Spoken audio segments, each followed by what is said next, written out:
Hey, I'm Gareth from Pod Cameras, and today we're going to be covering video frame rates, how to decide which frame rate to shoot in, and whether you should be switching it up and why. So frame rates, to put it simply, is a measure of how many frames per second your camera is capturing while it's shooting video. So because video is essentially made up of a series of stills that are then stitched together into the video, this is a measure of how many stills there are every second of video. Now, most cameras will have a variety of frame rates for you to choose. It'll generally be 24 frames a second, 25 frames a second, 30, 50 or 60 frames a second. And then a lot of cameras these days are able to shoot 100 and 120 frames a second. And then some action cameras in particular can even go up to 200 and 240 frames a second as well. So it can be difficult to decide which one you should be shooting at. It can become a little bit overwhelming. And if you're not sure, should you be leaving it on one for the whole shoot? Should you be changing it up, and why? So we're going to go over all of that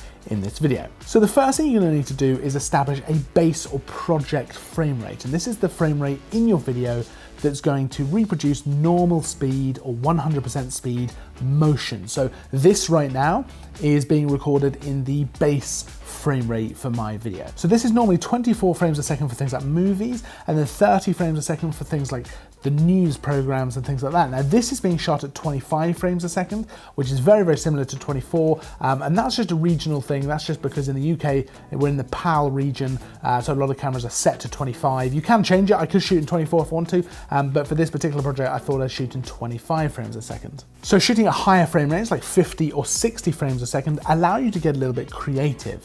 So let's say you shoot something at 50 frames a second and bring it into your timeline where you've got your project frame rate of 25 frames per second. Now, that means that you're going to be able to stretch it out. So for every second that you've got 50 frames a second footage, it's going to take 2 seconds to play it back at 25 frames per second. So you're going to get some slow motion in there. So 50 and 60 frames per second are generally quite creative frame rates. They allow you to use slow motion and things like that. Now this is taken to an even larger degree when you're talking about 100 and 120 frames a second. I shoot an awful lot of my footage at 100 frames a second. So the B-rolly kind of stuff in most of the videos that I shoot will generally be shot 100 frames a second so that I can slow that down in post to 25 frames a second, and it's going to actually play back at 25% speed, so it's 4 times slow motion. So you end up getting this really nice smooth slow motion, and that's just based on the frame rate. So you might be thinking, okay, cool, well, why wouldn't you just shoot everything at the highest frame rate available and then play around with the speeds in post so you've got the most options available to you at the end? And that actually does logically make quite a lot of sense, but there's a few reasons why you might not want to do that. So the first reason is just a practicality, it's storage. So something shot at a higher frame rate is generally going to produce a larger file than something shot at a lower frame rate. So for example, 5 minutes of footage shot at 100 frames a second is going to be a bigger file than 5 minutes of footage shot at 25 frames a second, just because there's more information being captured.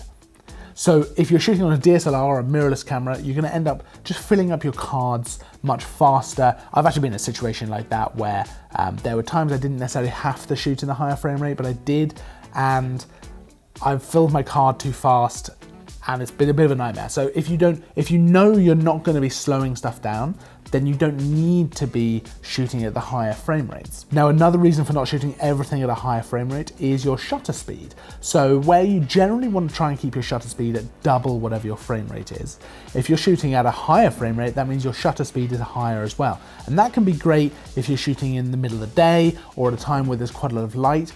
But if you're shooting later in the day, after sunset, even kind of at night or indoors where there's not as good light, it can start to become a bit of a massive problem. So for example, if you're shooting after sunset or indoors at 100 frames a second, then you're gonna wanna keep your shutter speed at 1/200th of a second, which can make it difficult to expose correctly, and you end up having to bump your ISO up and introduce noise, and it just starts to just not look so good. Whereas if you're shooting at the lower frame rate, so let's say 25 frames a second, you can have 1/50th of a second as your shutter speed, which makes quite a massive difference to your exposure. You don't have to have your ISO so high, which means that if you're not planning to slow it down later, then you really have no reason to shoot at that higher frame rate, and you're essentially just making it hard on yourself when it comes to exposure. Again, like I say, it actually works the other way in the daytime as well. I find it easier to shoot at a higher frame rate when the sun's out, because I can use a shutter speed of like 1/200th of a second, which is going to mean that it's easier to expose with the brighter sun. But when it's darker, when it's lower light, when the sun's gone, when you're indoors, it can be a little bit more difficult to get that right. And the third reason you just need to be aware of what frame rate you're going to shoot at is you need to make sure it's compatible with the base or project frame rate. Now, this gets a little bit confusing, so we're going to try and just break this down. But essentially what this means is you need your higher frame rate to be evenly divisible by your base or project frame rate. So for example, 25 frames a second, if that's your base project frame rate, then if you're choosing between 50 and 60 frames a second to shoot as a higher frame rate, you want to go with 50. And that's because it is evenly divisible by 25, whereas 60 is not. Similarly with 100 and 120, you'd want to pick 100 frames a second because that is evenly divisible by 25, that equals 4, whereas 120 divided by 25 is 4.8. And essentially what starts to happen if you go for one of the frame rates that isn't evenly divisible, you start to get a little bit of stutter in your video.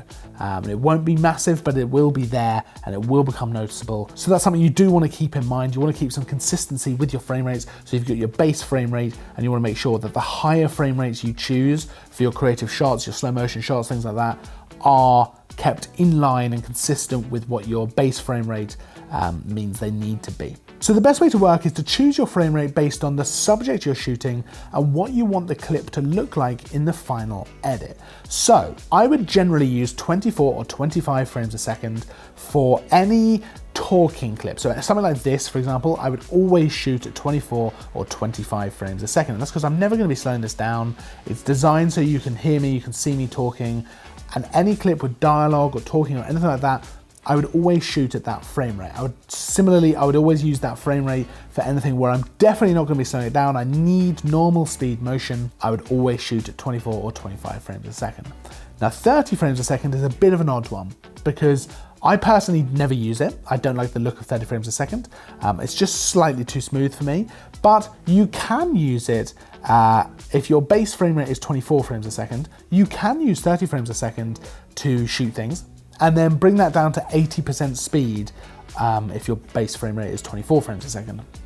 And essentially it's going to look pretty much like normal speed footage, but it just slightly smooths it out. It just helps to keep that slightly smoother, which can be a really helpful thing. And I know people who do that. Personally, I don't, but that is absolutely an option you've got. Now 50 and 60 frames a second, they're your kind of creative frame rates. I would use them for slow motion of sorts. Now, I would generally use that for slow motion if I want people talking and laughing and kind of interacting with each other. I would often use 50 or 60 frames a second because it's not too slow that it's boring, but it's slow enough that your mind kind of accepts that you can't hear them talking.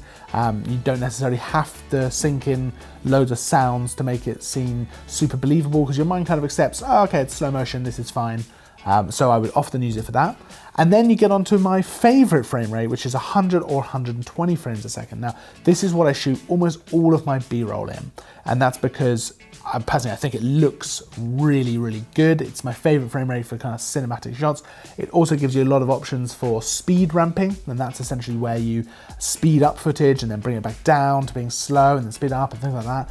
It gives you the option to do all of that sort of stuff. 200 and 240 frames a second are not so usual on cameras. They'll generally be on action cameras, but that is used for super slow motion, which is why they're on action cameras. So if you're skiing and you come to a stop, or a bike comes to a stop and the dirt kicks up in the air, you can use that super slow motion to get some really interesting shots to really emphasize the motion in the frame. That can look really cool. So you'll want to vary your frame rate based on what you're actually shooting and thinking about the edit ahead of time as well. And that's going to give you the best workflow, the best end result in terms of your final edit, your final export and things like that. And just making sure you're consistent between your frame rates so that it all matches with the base frame rate, so everything looks nice and smooth and it's going to look great.